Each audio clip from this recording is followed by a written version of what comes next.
నమస్కారం BTV news కి స్వాగతం. ముందుగా హెడ్లైన్స్. సిపిఎస్ ఉద్యోగులకు తీపి కబురు చెప్పిన ఏపీ ప్రభుత్వం. మొదటి విడత డిఏ బకాయిలను విడుదల చేసిన ఏపీ ప్రభుత్వం. త్వరలోనే మిగిలిన సిపిఎస్ ఉద్యోగులు అందరికీ 90% బకాయిలు చెల్లించేందుకు ప్రభుత్వం ఏర్పాట్లు. ఇమాంలకు మౌజాన్లకు ఇవ్వాల్సిన గౌరవ వేతనాలను వెంటనే విడుదల చేయాలని కలెక్టర్ కార్యాలయం వద్ద నిరసన.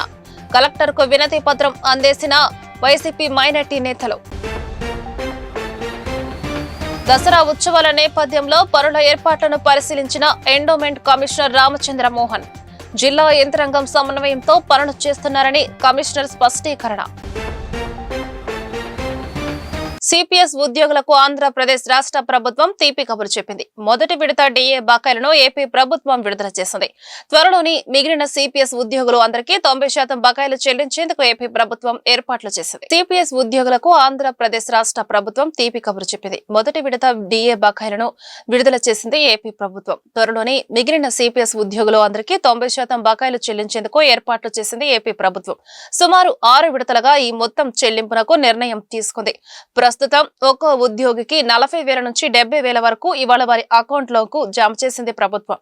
మిగిలిన వారికి 6 విడతల్లో అంటే ఒక్కో ఉద్యోగికి 2 లక్షల నుంచి 4 లక్షల వరకు బకాయిలు చెల్లించేందుకు ప్రభుత్వం కసరత్తు చేస్తుంది. డిఏ బకాయిల విడుదల పట్ల ఏపీ సచివాలయ సిపిఎస్ ఉద్యోగుల సంఘం అధ్యక్ష ఉపాధ్యక్షులు కొట్ల రాజేష్, నాపా ప్రసాదులు హర్షం వ్యక్తం చేశారు. ఇమాంలకు మౌజాన్లకు ఇవ్వాల్సిన గౌరవ వేతనాలను వెంటనే విడుదల చేయాలని వైఎస్ఆర్సీపీ రాష్ట్ర మైనార్టీ వర్కింగ్ అధ్యక్షులు హాఫీజ్ ఖాన్ డిమాండ్ చేశారు. టీడీపీ మైనార్టీలకు ఎన్నికల మేనిఫెస్టోలో చేసిన వాగ్దానాలను పూర్తిగా అమలు చేయాలన్నారు. ఈ నేపథ్యంలో ఎన్టీఆర్ జిల్లా సంయుక్త కలెక్టర్ కు హాఫీజ్ ఖాన్ వినతి పత్రం సమర్పించారు. ఇమాంలకు మౌజాన్లకు ఇవ్వాల్సిన గౌరవ వేతనాలను వెంటనే విడుదల చేయాలని వైఎస్ఆర్సీపీ రాష్ట్ర వ్యాప్తంగా అన్ని జిల్లా కలెక్టర్ కార్యాలయాల వద్ద నిరసన కార్యక్రమాలు నిర్వహించింది. ఈ నేపథ్యంలో ఎన్టీఆర్ జిల్లా సంయుక్త కలెక్టర్ కు వైఎస్ఆర్సీపీ రాష్ట్ర మైనార్టీ వర్కింగ్ అధ్యక్షులు హాఫీజ్ ఖాన్, రాష్ట్ర మైనార్టీ అధ్యక్షులు వి ఖాదర్ బాషా, ఎమ్మెల్సీ రుహుల్లా, ఎన్టీఆర్ జిల్లా మైనార్టీ అధ్యక్షుడు మస్తాన్, స్థానిక కార్పొరేటర్లు మరియు పార్టీ నాయకులు కలిసి ప్రతినిధి పత్రం సమర్పించారు.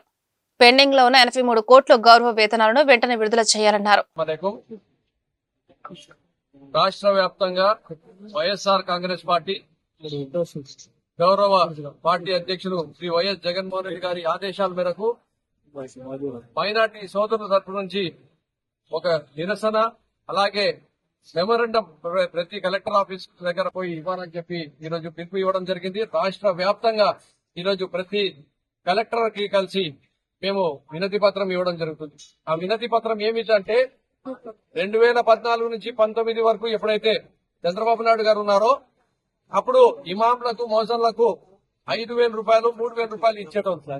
అదే జగన్మోహన్ రెడ్డి గారు 2019లో వచ్చిన తర్వాత అదే దానికి పెంచి 10,000 రూపాయలు 5,000 రూపాయలు ఇవ్వడం జరిగింది. అయితే మేము ఎలక్షన్ కోడ్ వచ్చేంత వరకు ఎంత డబ్బు ఇయ్యాలో మార్చి నెల వరకు పూర్తిగా చెల్లించి మేము మళ్ళీ ఎలక్షన్ పోవడం జరిగింది.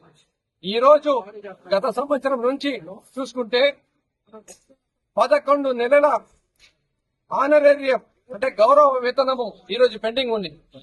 దానికి ఎంత ఖర్చు వస్తుంది అని చెప్పి అనుకుంటే ఒక సంవత్సరానికి 90 కోట్లు మాత్రమే ఖర్చు వస్తుంది. అంటే 90 కోట్ల రూపాయలు కూడా ఈరోజు చంద్రబాబు నాయుడు గారు ఏదైతే మాట ఇచ్చినారో ఇవ్వడం లేదు. కానీ హామీలు ఇవ్వడంలో మాత్రము బ్రహ్మాండంగా ఉంది అని చెప్పడంలో మాత్రము సూపర్ 6 సూపర్ హిట్ అని చెప్పడంలో గాను, అబద్దాలు చెప్పడంలో గాను ఆయనకు మించిన మనిషే లేడు. Guinness book of world record లో ఆయన పేరు ఖచ్చితంగా వస్తుంది అని చెప్పి కూడా తెలియజేసుకుంటున్నా. మేము అడుగుతున్నది ఒకటే, మీరు ఏదైతే అడ్డగోలుగా హామీలు ఇచ్చినారో అది ఇస్తారా చేస్తారా తెలియదు, కానీ ఏ స్కీమ్ అయితే నడుస్తుందో ఆ స్కీమ్ ని కూడా దసరా ఉత్సవాల నేపథ్యంలో జరుగుతున్న ఏర్పాట్లు పరిశీలించాలని జిల్లా యంత్రాంగం సమన్వయంతో పనులు చేస్తున్నారని ఎండోమెంట్ కమిషనర్ స్పష్టం చేశారు. దసరా ఏర్పాట్లు వారం ముందుగానే పూర్తి చేసే విధంగా ప్రణాళిక సిద్ధం చేసినట్లు ఆయన వెల్లడించారు. సోమవారం దసరా ఉత్సవాలకు ఏర్పాట్లను ఎండోమెంట్ కమిషనర్ రామచంద్ర మోహన్ పర్యవేక్షించారు.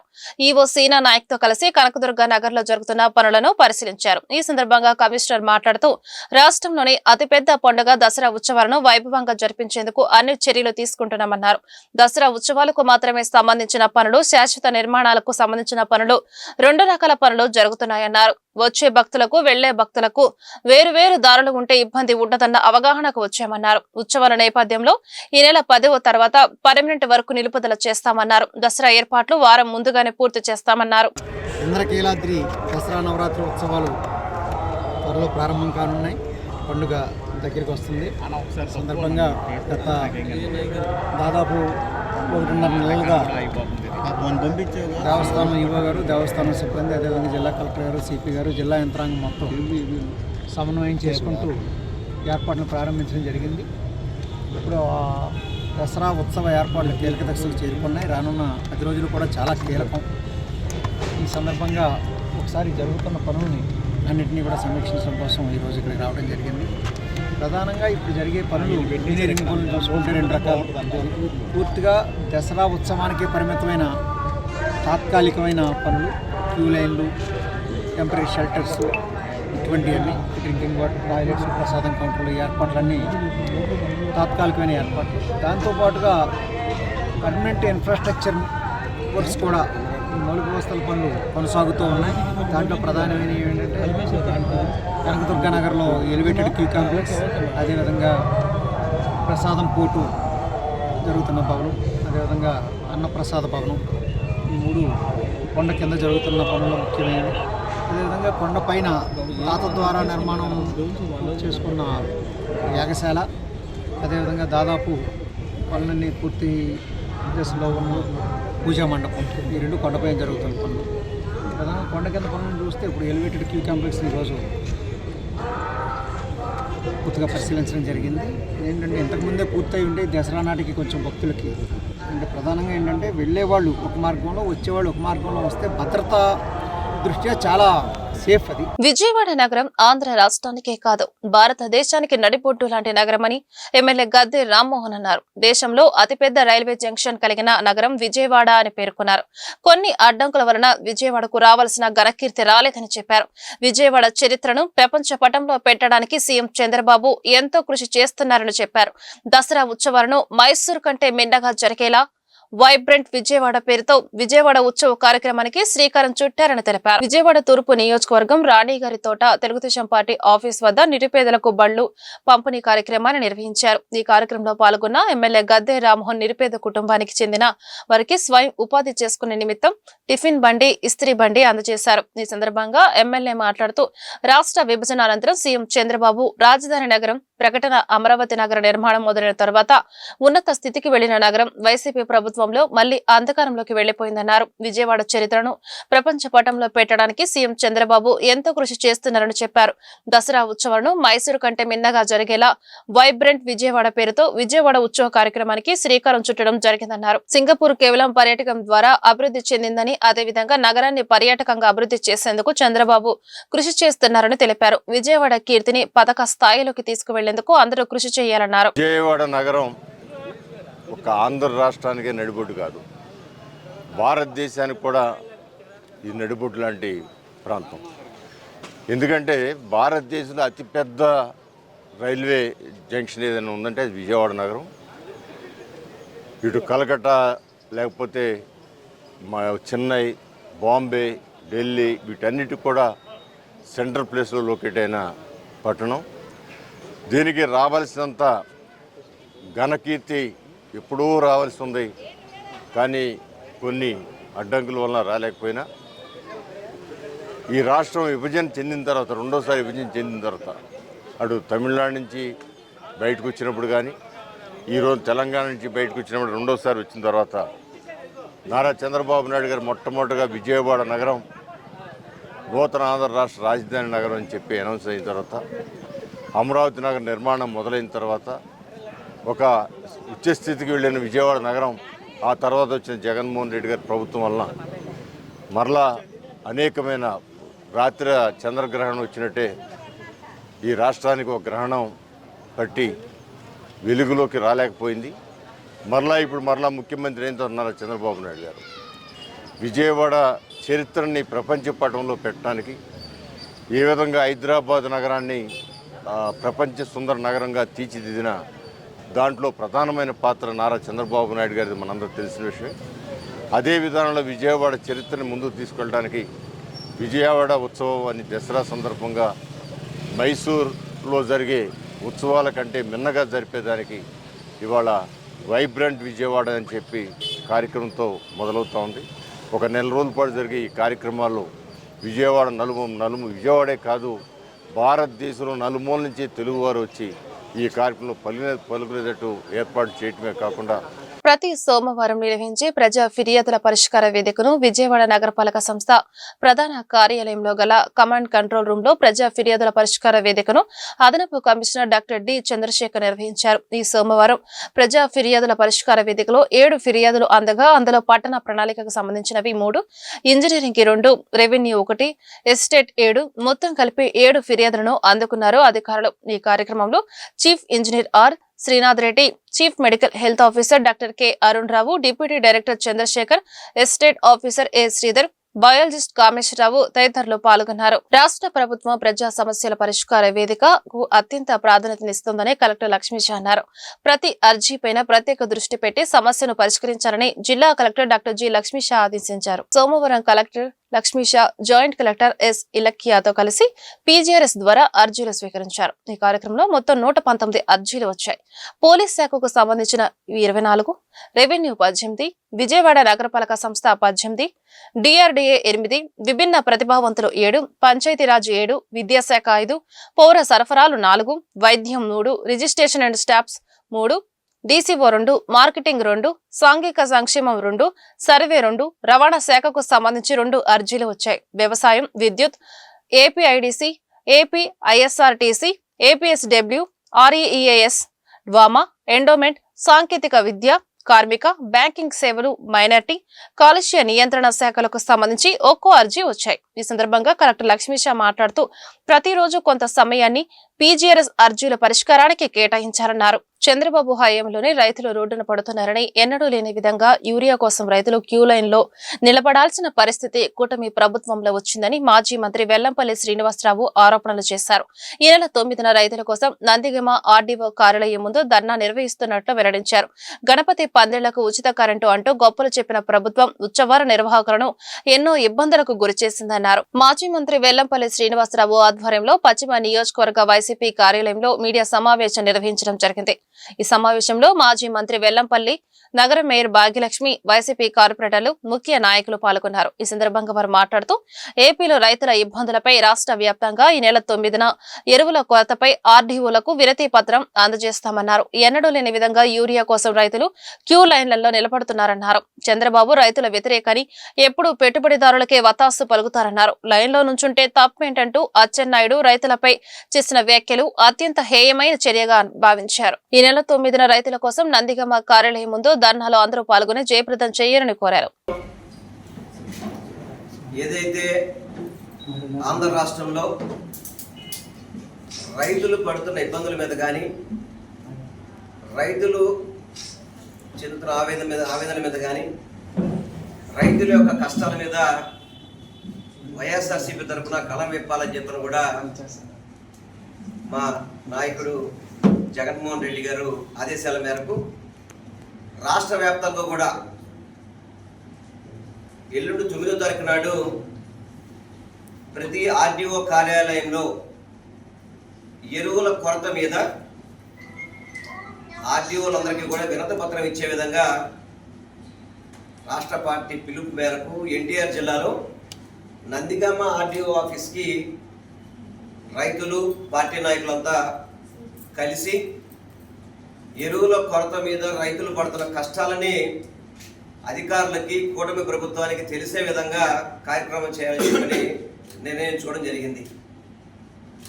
ఎందుకంటే గత కొద్ది రోజుల నుంచి చూస్తున్నాం, ఎన్నడూ లేని విధంగా రైతులు రోడ్డు మీదకి వచ్చి ఎరువుల కోసం క్యూలో గంటలు యూరియా మీద, ఎరువుల మీద రాబోయే 9వ తారీఖున నందిగంలోన వైఎస్ఆర్సీపీ పార్టీ తరఫున పిలుపునివ్వడం జరిగింది. వైఎస్ జగన్మోహన్ రెడ్డి గారు మా అధినేత పిలుపునివ్వడం జరిగింది.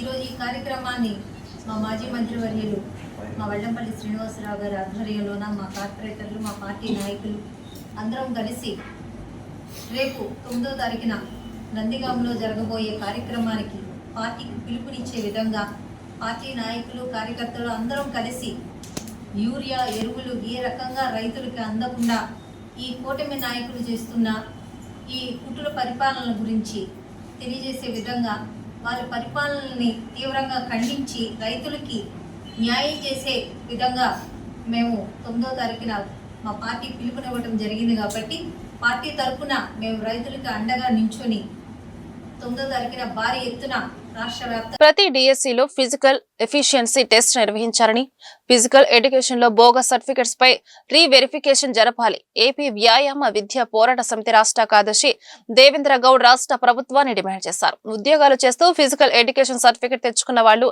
సర్టిఫికెట్ల గుర్తింపును రద్దు చేయాలని విజ్ఞప్తి చేశారు. ఆంధ్రప్రదేశ్ వ్యాయామ విద్యా పోరాట సమితి ఆధ్వర్యంలో ధర్నా చౌక్ లో సోమవారం ధర్నా నిర్వహించడం జరిగింది. ఈ కార్యక్రమంలో డిఎస్సి, పిఈటి అభ్యర్థులు కోలాటం వేస్తూ వినూత్న నిరసన తెలిపారు. సమితి రాష్ట్ర ప్రధాన కార్యదర్శి దేవేంద్ర గౌడ మాట్లాడుతూ బోగస్ సర్టిఫికెట్స్ పై రీవెరిఫికేషన్ జరిపించి అనర్హులపై చర్యలు తీసుకోవాలన్నారు. ప్రతి డిఎస్సిలో ఫిజికల్ ఎఫిషియన్సీ టెస్ట్ తప్పనిసరిగా నిర్వహించాలన్నారు. ప్రభుత్వ ఉద్యోగాలు చేస్తూ కోచింగ్ సెంటర్లను నిర్వహిస్తున్న వారిపై చర్యలు తీసుకోవాలన్నారు. స్పోర్ట్స్ బ్యాక్గ్రౌండ్ ఉన్నవారిని ఉద్యోగ అవకాశం ఇవ్వడం ద్వారా విద్యార్థులకు వ్యాయామ విద్యలో న్యాయం జరుగుతుందన్నారు. ఎస్ఎస్ఆర్ జీసీపీ ఈ గోపన్నపాలెం గవర్నమెంట్ ఫిజికల్ ఎడ్యుకేషన్ కాలేజీకి నిధులు కేటాయించాలని కోరారు. ఈ కార్యక్రమంలో సమితి రాష్ట్ర ఉపాధ్యక్షుడు నరసింహనాయుడు, లక్ష్మి, చంద్ర, సత్యనారాయణ, అనిల్, లవకుమారి తదితరులు పాల్గొన్నారు. నా పేరు దేవేంద్ర గౌడ్, ఆంధ్రప్రదేశ్ వ్యాయామ విద్యా పోరాట సమితి రాష్ట్ర ప్రధాన కార్యదర్శి. ఈరోజు 2025 డిఎస్సి సంబంధించి మేము ప్రభుత్వానికి, గత ప్రభుత్వాలకు కూడా ఫిజికల్ ఎఫిషియన్సీ టెస్ట్ నిర్వహించాలని చెప్పి పలుమార్లు అభ్యర్థనలు ఇచ్చినప్పటికీ వాళ్ళు అభ్యర్థనలు పక్కన పెట్టడం జరిగింది. మేము ఫిజికల్ ఎడ్యుకేషన్లో మాకు ఎగ్జామ్లో ఒక భాగంగా 50 మార్కులు థియరీ పార్ట్ ఉంటే 50 మార్కులు ప్రాక్టికల్ మార్కులు ఉంటాయి. ఏదైతే మీరు ఇప్పుడు చూసినటువంటి లెజిమ్స్, కోలాటము, డ్యాన్స్, ఊప్స్ అని చెప్పి స్కూళ్ళలో పిల్లలకి కల్చరల్ యాక్టివిటీస్ చాలా అవసరం అని చెప్పి మేము ట్రైనింగ్లో ఇవన్నీ నేర్చుకొని ఉన్నాం. అయితే ఫిజికల్ ఎడ్యుకేషన్లో 100 మార్కులకు థియరీ ఎగ్జామ్ పెట్టడం వల్ల ఈరోజు 80 మార్కులు వచ్చినా కూడా చాలా మంది ట్రైనింగ్ చేసినటువంటి అభ్యర్థులు వాళ్ళ జిల్లాలో రిజర్వేషన్లో కూడా ఉద్యోగాలను కోల్పోతూ ఉన్నారు. దానికి కారణం ఫిజికల్ ఎఫిషియన్సీ టెస్ట్ పెట్టకపోవడమే. ఎందుకంటే ఫిజికల్ ఎడ్యుకేషన్లో టెట్, ఫిజికల్ ఈవెంట్స్ లేవని చెప్పి చాలామంది అక్రమంగా సర్టిఫికేట్లు తెచ్చుకొని కోచింగ్ సెంటర్లో కూర్చొని చెప్పి ఉద్యోగాలు కొడతా ఉంటే నిజమైనటువంటి ట్రైనింగ్ చేసినటువంటి అభ్యర్థులు ఈరోజు నష్టపోతూ ఉన్నారు. పక్కనే మనం ఈరోజు చూస్తున్నాం, కానిస్టేబుల్ ఎగ్జామ్ అయినా మా పీసెట్లో మాకు సీట్ ఇవ్వాలన్నా ఫస్ట్ ఫిజికల్ ఎఫిషియన్సీ టెస్ట్ పెట్టిన తర్వాతనే ఉద్యోగాలు భర్తీ చేయాలి. అది ఏ విధంగా అయితే ఎస్జిటి, బీఈడి వాళ్ళకి 70% థియరీ, 30% వెయిటేజ్ ఇస్తున్నారు, మరి మాకు మాత్రం 100 మార్కులకి ఎగ్జామ్ ఏ విధంగా చేసుకొని ఉన్నాము. త్రోబాల్, అథ్లెటిక్స్, నేను ఒక 8 మల్టీనేషనల్స్ ఆడానండి గేమ్స్.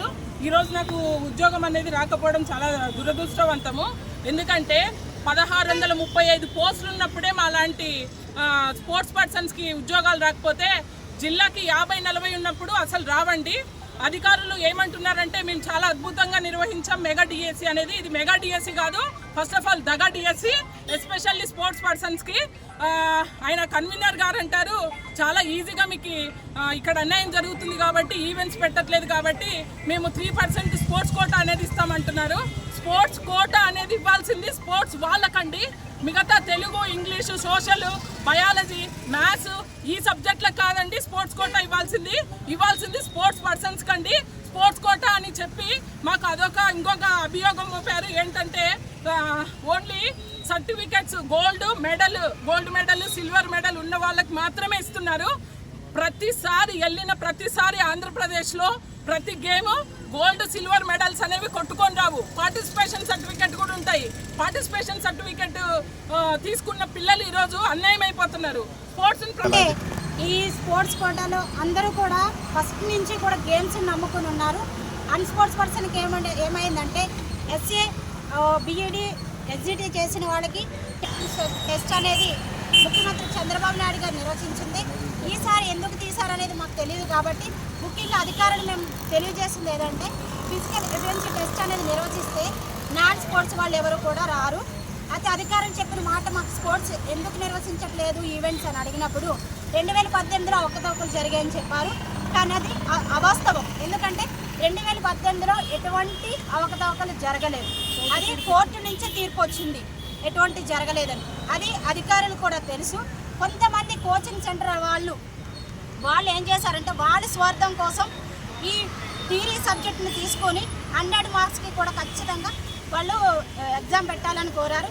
వాళ్ళ కోచింగ్ సెంటర్ వల్లనే రాజ్యాంగ విలువలు కాపాడేందుకు ప్రజాస్వామ్య వ్యవస్థను పరిరక్షించేందుకు ఉపరాష్ట్రపతి ఎన్నికల్లో జస్టిస్ సుదర్శన్ రెడ్డికి ఓటు వేసి గెలిపించుకోవాల్సిన ఆవశ్యకత ఎంతైనా ఉందని మాజీ మంత్రి వడ్డే శోభనాద్విశ్వరరావు వెల్లడించారు. 2 తెలుగు రాష్ట్రాలలోని ఎంపీలు దేశంలోని పార్లమెంటు సభ్యులు పార్టీలకు అతీతంగా ఆలోచించి నిర్ణయం తీసుకుని ఓటు వేయాలన్న ఆశాభావం వ్యక్తం చేశారు. ఆంధ్రప్రదేశ్ లౌకిక రాజ్యాంగ పరిరక్షణ వేదిక ఆధ్వర్యంలో గాంధీనగర్ ప్రెస్ క్లబ్ లో మీడియా సమావేశం నిర్వహించడం జరిగింది.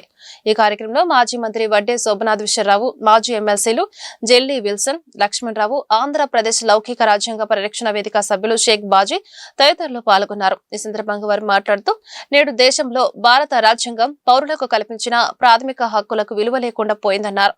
రాజ్యాంగ విలువలకు తిలోదికాలిస్తూ అనేక ప్రజా వ్యతిరేక చట్టాలు చేస్తున్నారన్నారు. ప్రపంచంలోనే అతిపెద్ద ప్రజాస్వామ్య వ్యవస్థ రాజ్యాంగం కలిగిన మన దేశంలో ఓటుకు ఎంతో విలువ ఉందన్నారు.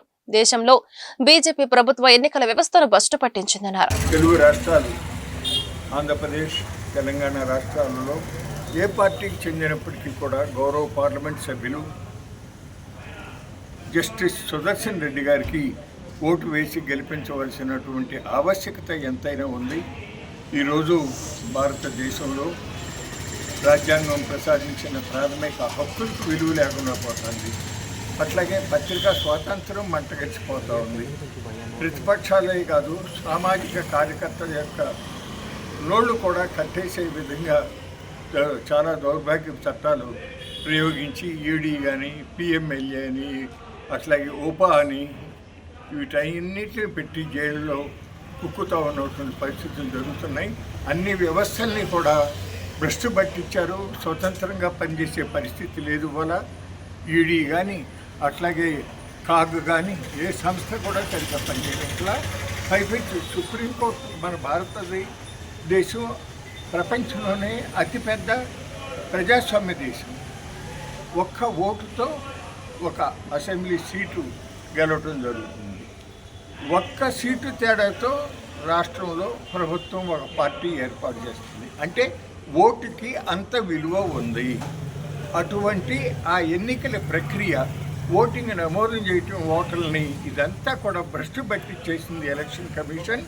ఇవాళ ఆ election commission, chief election commissioner కానీ కూటమి ప్రభుత్వం ఎస్సీ, ఎస్టీ, బీసీలపై నిర్లక్ష్య వైఖరి అవలంబిస్తుందని Andhra Pradesh SC, ST, BC JAC convener Korvi Vinay Kumar ఆవేదన వ్యక్తం చేశారు. రాష్ట్రంలో జనగణనతో పాటు కులగణన కూడా చేయాలని ప్రభుత్వాన్ని డిమాండ్ చేశారు.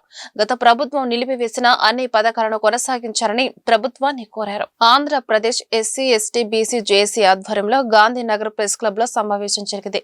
ఈ కార్యక్రమంలో మాజీ MLC Jelli Wilson, JAC convener Korivi Vinay Kumar, SC, ST, BC సంఘాల నాయకులు పాల్గొన్నారు. ఈ సందర్భంగా వారు మాట్లాడుతూ కూటమి ప్రభుత్వం ఎస్సీ, ఎస్టీ, బీసీలకు ఎన్నికల్లో ఇచ్చిన వాగ్దానాల అమలు తీరుపై సమగ్ర నివేదిక ప్రకటించాలన్నారు. ఎస్సీ, ఎస్టీ అత్యాచార బాధితులకు చట్ట ప్రకారం రాష్ట్ర వ్యాప్తంగా పెండింగ్ లో ఉన్న రిలీఫ్ నిధులను విడుదల చేయాలన్నారు. ఎస్సీ, ఎస్టీ సప్లాన్ నిధుల వినియోగంపై రాష్ట్ర ప్రభుత్వం శ్వేతపత్రం విడుదల చేయాలన్నారు. రాష్ట్రంలో జనగణనతో పాటు కులగణన కూడా చేయాలన్నారు.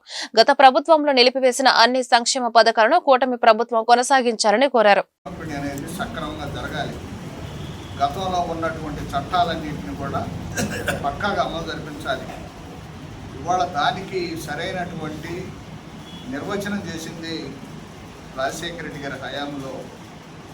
అంతకుముందు ప్రభుత్వాలు చేశాయి. రాజశేఖర రెడ్డి గారి హయాంలో కోనేరు రంగాల భూ కమిటీను ఏర్పాటు చేసి భూ పంపిణీకి శ్రీకారం చేసింది, భూయజ్ఞం చేసింది. ఇవాళ దాన్ని మరుగున పరిచి చెత్తపట్లు వేశారు. అది నిజంగా జరిగితే భూస్వాముల దగ్గర ఉన్నటువంటి పేదలకు దక్కాల్సినటువంటి ఇవాళ భూములు ఉంటాయి. ఇవాళ భూములని మేము ఎందుకు కోరుతున్నాం అంటే సామాజిక గౌరవం, అలానే శాశ్వతమైనటువంటి జీవనోపాధి, కుటుంబం మొత్తం దాని మీద ఇదవుతుంది అని చెప్పే మేము భూ పంపిణీ జరగాలని, కోనేరు రంగాల భూ కమిటీ సిఫార్సులను చెత్తపట్ల నుంచి బయటికి తీసి వాటిని అమలు జరపాలని చెప్పేసి రాష్ట్ర ప్రభుత్వాన్ని డిమాండ్ చేస్తూ ఉన్నాం. అది ఖచ్చితంగా అమలు చేయాలి. అలానే పేదల దగ్గర నుంచి తీసుకున్నటువంటి అసైన్మెంట్ భూములన్నింటినీ కూడా పంట భూముల్లో ఉంటున్నారు. వాళ్ళకి ఏవో రకరకాల ఆంక్షలు పెట్టారు. బ్యాంకు రుణాలు ఎవరు పంట రైతులకు సంబంధించినటువంటి విషయంలో కూడా పంట మీద ఎవరైతే ఉన్నారో వాళ్ళకి రుణాలు ఇవ్వాలనేటువంటి ప్రధాన డిమాండ్గా దానిలో ప్రధానంగా ఎస్సీ ఎస్టీ బీసీలే కౌలు రైతులు ఉన్నారు. పంట భూముల్లో రుణాలు ఇవ్వాలి, ప్రభుత్వం ఇచ్చే సబ్సిడీలన్నీ పంట కౌలు రైతులకు ఇవ్వాలి. ఇట్లాంటి అన్ని డిమాండ్లు కూడా దానిలో ముఖ్యంగా తీసుకొస్తున్నాం. అట్లాగే ఎస్సీ కార్పొరేషన్ ఈ రోజున మాలా మాదిగా రెల్లి కార్పొరేషన్ చేశారు, బీసీ కార్పొరేషన్ కుల కార్పొరేషన్ చేశారు, ఎస్టీ కుల కార్పొరేషన్ చేశారు. ఈ కార్పొరేషన్లకి తగిన నిధులు కేటాయించలేదు. ఎన్నికల వాగ్దానం చెప్పారు, మేము అన్నిటికీ నిధులు ఇస్తామని చెప్పారు. గత ప్రభుత్వం చేసే తప్పులన్నీ మరి సరిదిద్దుతా ఉన్నారు. 27 పథకాలు అమలు చేస్తా ఉన్నారు, అమలు జరిపిన దాఖలా లేదు. అందుకని మేము అడుగుతున్నాం, మీరు ఎన్నికల్లో వాగ్దానం చేసినట్టుగా ఎస్సీ ఎస్టీ బీసీలకు సంబంధించినటువంటి అన్ని విషయాలను మీరు పరిగణలో తీసుకుని పునర్నిర్మించాలి. మీరు ఎస్సీ ఎస్టీ బీసీ సంఘాలతోటి డైలాగ్ చేయాలి. అట్లాగే ఈ సంఘాల యొక్క అభిప్రాయం తీసుకోవాలి. మంత్రులు మీరు ఎస్సీ ఎస్టీ మంత్రులు బీసీ మంత్రులు మేము అడుగుతున్నాం, మీరు మాతోటి డైలాగ్ చేసి మా విషయాలు వినాలి, ముఖాముఖి జరపాలి. ముఖ్యమంత్రి రిక్వెస్ట్ చేస్తున్నాం. ఆంధ్రప్రదేశ్ రాష్ట్ర మైనార్టీ కార్పొరేషన్ డైరెక్టర్ గా ఎన్నికైన రాష్ట్ర తెలుగు యువత ఉపాధ్యక్షుడు డాక్టర్ హజీం బేగ్ ను పలువురు మైనార్టీ నాయకులు కృష్ణా జిల్లా మచిలీపట్నం తన నివాసంలో ఘనంగా సత్కరించారు. ఈ సందర్భంగా డాక్టర్ హజీం బేగ్ మాట్లాడుతూ తనపై నమ్మకం ఉంచి అందించిన పదవికి వన్నె తెచ్చేలాగా నడుచుకుంటారని, మైనార్టీ సంక్షేమానికి తన వంతు కృషి చేస్తారని డాక్టర్ హజీం బేగ్ అన్నారు. ఆంధ్రప్రదేశ్ రాష్ట్ర ముఖ్యమంత్రి నారా చంద్రబాబు నాయుడుకు, రాష్ట్ర మంత్రి కొల్లు రవీంద్రకు, ఆర్టీసీ చైర్మన్ కొనకళ్ళ నారాయణరావుకు ప్రత్యేకమైన కృతజ్ఞతలు తెలిపారు.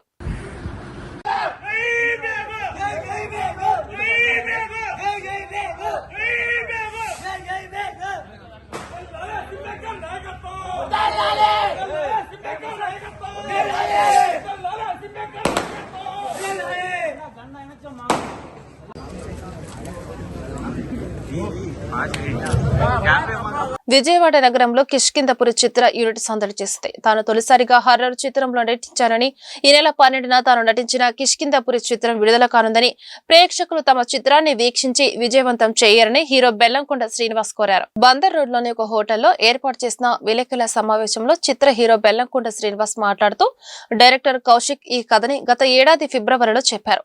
చాలా నచ్చింది. జూలై నుంచి షూటింగ్ మొదలు పెట్టాము. చాలా ఇంట్రెస్టింగ్ హర్రర్ బ్యాక్ డ్రాప్ ఉన్న కథ అని అన్నారు. ఇప్పటి వరకు చాలా హర్రర్ కథలు వచ్చాయని, అయితే ఈ కథ మాత్రం చాలా యూనిక్ గా ఉంటుందని, హర్రర్, థ్రిల్లర్, హర్రర్, మిస్టరీ ఈ రెండిటి బ్లేడ్ తో చాలా కొత్తగా ఉంటుందన్నారు. ఒక రేడియో నుంచి వచ్చే వాయిస్ దాని చుట్టూ ఉండే హర్రర్ ఎలిమెంట్స్ ని చాలా అద్భుతంగా ప్రజెంట్ చేయడం జరిగిందని, ఇప్పటి వరకు ఇలాంటి హర్రర్, థ్రిల్లర్ రాలేదని తెలిపారు. ఈ నెల 12న విడుదల కానున్న కిష్కిందపురి చిత్రాన్ని ప్రేక్షకులు వీక్షించి విజయవంతం చేయాలన్నారు. అనంతరం హీరోయిన్ అనుపమ పరమేశ్వరన్ మాట్లాడుతూ తాను చిన్నప్పటి నుంచి హర్రర్ చిత్రాలు చూస్తూ పెరిగారని, తనకు హర్రర్ చిత్రాల్లో నటించడం ఎంతో ఇష్టమని అన్నారు. ఈ చిత్రంలో తాను దెయ్యం రూపంలో ప్రేక్షకులను భయపెడతారని తెలిపారు. చైతన్య భరద్వాజ్ ఈ చిత్రానికి మంచి మ్యూజిక్ అందించారని, హర్రర్ చిత్రాలకు మ్యూజిక్ బాగుంటేనే ప్రేక్షకులు ఇష్టపడతారని, కొన్ని సన్నివేశాలు శబ్దాలతోనే భయం కలిగిస్తాయని చెప్పారు. విజువల్ ఎఫెక్ట్స్ కూడా క్వాలిటీగా వచ్చాయని, ప్రతి సన్నివేశాన్ని దర్శకుడు చాలా చక్కగా తీశారని తెలిపారు. బెల్లంకొండ శ్రీనివాస్ తో తాను నటించిన రాక్షసుడు సినిమా సూపర్ హిట్ అయిందని, అలాగే కిష్కిందపురి చిత్రం కూడా విజయవంతం అవుతుందని ఆశిస్తున్నట్లు చెప్పారు. ఈ నెల 12వ తేదీన తమ చిత్రం విడుదలవుతుందని, ప్రేక్షకులు వీక్షించి విజయవంతం చేయాలన్నారు. భయపడడం ఒక ఆర్ట్ అనేది, and it is all art form, and మా సినిమా రిఫ్లెక్ట్ చేయాలని చెప్పి మాకు ఒక మా మస్కట్ లాగా. అండి నా ఇంట్రొడక్షన్ సీక్వెన్స్ ఉంటుందండి. మీరు చూస్తారు ఇంట్రొడక్షన్లో డెఫినెట్గా మీకు ఆల్రెడీ ట్రైలర్లో మీకు 1-2 షార్ట్స్ కనిపిస్తుంది. నా మీద మంకీ జంప్ చేయడం, నేను ప్యారల్ చేయటం. సో బట్ మళ్ళీ మీకు ఆ థ్రిల్ రేపు థియేటర్లో ఇవ్వాలని చెప్పి మేము ఎక్కువ షార్ట్స్ కూడా రివీల్ చేయలేదు. But there is a concept, small concept. Horror ఫిల్మ్స్కి జనరలీ బ్యాక్గ్రౌండ్ స్కోర్ అనేది చాలా చాలా ఇంపార్టెంట్. యాక్టర్స్ ఎంత మంచిగా యాక్ట్ చేసినా సరే ఆ విజువల్స్ అండ్ ఆ బ్యాక్గ్రౌండ్ స్కోర్ ఇవన్నీ బాగపోతే అసలు వీ కాన్ వాచ్ ఇట్. ఇప్పుడు ట్రైలర్లోనే మీరు చూసారు, it's like a suspense create చేయాలంటే మ్యూజిక్ చాలా ఇంపార్టెంట్. అండ్ చేతన్ గారు is none like I saw little bit of it and I think he's done a really good job. He has watched the film with RR, so you should ask him actually. No, I mean he's superb అండి. అంటే చాలా బాగా ఇచ్చారు. మేము first కథ day 1 కథ విన్న రోజే మేము అనుకున్నాం ఏంటంటే ఈ సినిమా విజువల్గా సౌండ్గా అదిరిపోవాలని. సో ఆడియన్స్కి ఎందుకంటే వాళ్ళు మనకి 2.5 hours మనకు టైం ఇస్తున్నప్పుడు వాళ్ళ టైం అండ్ ఎఫర్ట్ మనకు చాలా వాల్యుబుల్. వాళ్ళు మనకి ఇస్తున్నప్పుడు మనం ది బెస్ట్ ఎక్స్పీరియన్స్ ఇవ్వాలి. సో అది ఫస్ట్ విజువల్, తర్వాత సౌండ్. అండ్ సౌండ్ పరంగా ఈ సినిమా చాలా సౌండ్గా ఉంటుంది. సో ఎంత సౌండ్గా ఉంటుంది అనేది రేపు మీరు థియేటర్లో చూసి డెఫినెట్గా బ్లాస్ట్ అవుతాయి. అండ్ అంటే కొన్ని సినిమాలకి music is most important. And కిష్కింధపూరిలో మ్యూజిక్ అంత పివోటల్ రోల్ ప్లే చేయబోతుంది. అండ్ ఆయన మీరు చేతన్ పరంగా డెఫినెట్లీ థరోలీ సర్ప్రైజ్ యూ. ఎందుకంటే చేతన్ ఇంత బాగా బ్యాక్గ్రౌండ్ ఇంత బాగా ఇచ్చాడా అని డెఫినెట్గా హీల్ సర్ప్రైజ్ యూ. గొల్ల రామచంద్రరావు గొప్ప దాతృత్వం కలిగిన వ్యక్తిని, విద్యార్థుల కోసం ఆయన చేసిన సేవలు మరువలేనివని క్లాత్ మర్చెంట్ అసోసియేషన్ అధ్యక్షులు ఓలేటి జగన్మోహన్ రావు వెల్లడించారు. క్లాత్ మర్చెంట్స్ అసోసియేషన్ స్కూలుకు అనేక విధాలుగా తమ సహాయ సహకారాలు అందిస్తున్నారని స్పష్టం చేశారు. శ్రీ గొల్ల రామచంద్రరావు బాల త్రిపుర సుందరి చారిటబుల్ ట్రస్ట్ సౌజన్యంతో the cloth merchant association Vastralatha Vijayawada వారి ఆధ్వర్యంలో విద్యార్థులకు స్కాలర్షిప్లు పంపిణీ కార్యక్రమం సోమవారం వస్త్రలత కమిటీ కార్యాలయంలో జరిగింది. ఈ కార్యక్రమంలో వస్త్రలత షాపులలో పనిచేస్తున్న గుమస్తా, ముఠా కార్మికుల పిల్లలలో మెరిట్ విద్యార్థులకు the cloth merchants association English medium high school 8, 9, 10 తరగతులలో మెరిట్ విద్యార్థులకు స్కాలర్షిప్లను అందజేశారు. ఈ కార్యక్రమంలో ట్రస్ట్ నిర్వాహకులు Golla Ramachandrarao, Pokuri Ganga Venkata Ramesh, cloth merchant association అధ్యక్షులు ఓలేటి జగన్మోహన్ రావు, ప్రధాన కార్యదర్శి జి ఆర్కే నాగభూషణ్ రావు తదితరులు పాల్గొని స్కాలర్షిప్లను పంపిణీ చేశారు. ఈ సందర్భంగా వారు మాట్లాడుతూ గొల్ల రామచంద్రరావు గొప్ప దాతృత్వం కలిగిన వ్యక్తి అని అన్నారు. విద్యార్థుల కోసం ఆయన చేసిన సేవలు మరువలేనివన్నారు. అనేక సంవత్సరాలుగా విద్యార్థులకు స్కాలర్షిప్లు అందజేస్తున్నారన్నారు. క్లాత్ మర్చెంట్స్ అసోసియేషన్ స్కూల్స్ అభివృద్ధికి అందిస్తున్న సహాయ సహకారాలు మరువలేనివన్నారు. రమేష్ అండి, ఈ రోజున ది క్లాత్ మర్చెంట్స్ అసోసియేషన్ మరియు గోళ్ళ రామచంద్రరావు బాలా త్రిపుర సుందరి ట్రస్ట్ తరపున ప్రతి సంవత్సరం పిల్లలకి మెరిట్ పిల్లలకి స్కాలర్షిప్లు ఇస్తూనే ఉన్నాము. సో వారి ట్రస్ట్ తరపున అసోసియేషన్ ఆధ్వర్యంలో ఈ కార్యక్రమం ప్రతి మెరిట్ స్టూడెంట్స్ అందరికీ కూడా చాలా చక్కగా చదువుకునే ఉపాధి కల్పిస్తూ ఈ కార్యక్రమాన్ని రన్ చేస్తున్నాం. వారికి గోళ్ళ రామచంద్ర గారికి అలాగే బాలా త్రిపుర సుందరి అమ్మగారికి కూడా ఆ అమ్మవారి ఆశీస్సులు ఎల్లవేళలా ఉండాలని కోరుకుంటూ మా స్కూల్కి అలాగే అసోసియేషన్కి ఏ కార్యక్రమం పెట్టుకున్నా కూడా వారు చాలా సౌహృదయంతో చాలా ముందుండి మంచి అన్ని కార్యక్రమాలకి సహకరిస్తూ చేస్తున్నారు. వారికి ప్రత్యేక ధన్యవాదాలు ది క్లాత్ మర్చెంట్స్ అసోసియేషన్ అలాగే మా స్కూల్ తరఫున వారికి ప్రత్యేక ధన్యవాదాలు తెలియపరుచుకుంటున్నాము. ఆయనకి పిల్లల్లో ఉత్సాహం నింపడానికి గురించి ప్రతి సంవత్సరం ఒక 10 లక్షల రూపాయలు సుమారుగా ఆయన ఖర్చు పెడుతున్నారు. అలాగే ఒక 25 లక్షల రూపాయలు డిపాజిట్ చేసి దాని మీద వచ్చే ఇంట్రెస్ట్ తోటి ఈ స్కాలర్షిప్లు మెరిట్ పిల్లలకి ఇస్తున్నారు. వారికి మా సంస్థ తరఫున కూడా ప్రత్యేక ధన్యవాదాలు తెలియపరుచుకుంటున్నాను. నా పేరు గోళ్ళ రామచంద్రరావు అండి. మేము వాడికి ఈ కార్యక్రమం చేస్తున్నామంటే అసోసియేషన్ కోఆపరేషన్ మూలనే చేయగలుగుతున్నాం, లేకపోతే చేయలేదు.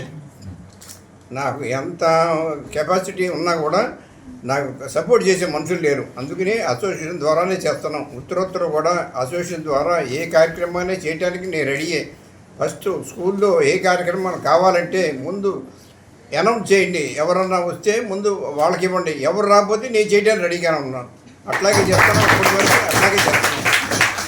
నిన్న కంప్యూటర్లు పెట్టాం కూడా అదే పద్ధతిలో పెట్టాము. ఉత్తరోత్తరం ఇంకే కార్యక్రమం చేసినా కూడా నేను దేనికైనా నా ఓపికన్నంత లెక్క అన్నీ చేయాలని మనస్ఫూర్తిగా కోరుకున్నాను. అట్లాగే ఈ స్కాలర్షిప్ తీసుకున్న పిల్లలందరూ చక్కగా బుద్ధిమంతులు అవ్వాలని, చక్కగా చదువుకోవాలని కోరుకుంటున్నారు. అధ్యక్షులు the cloth merchants association Vijayawada 25 గత 4 సంవత్సరాలుగా దిగ్విజయంగా మెరిట్ విద్యార్థులు స్కాలర్షిప్లు పూర్తి చేసుకొని 5వ సంవత్సరంలో మా సంఘ ఆధ్వర్యంలో శ్రీ గోళ్ళ రామచంద్రరావు గారు బాలా త్రిపుర సుందరి చారిటబుల్ ట్రస్ట్ వారి సహకారంతో ఈ యొక్క కార్యక్రమం నిర్వహిస్తున్నాము.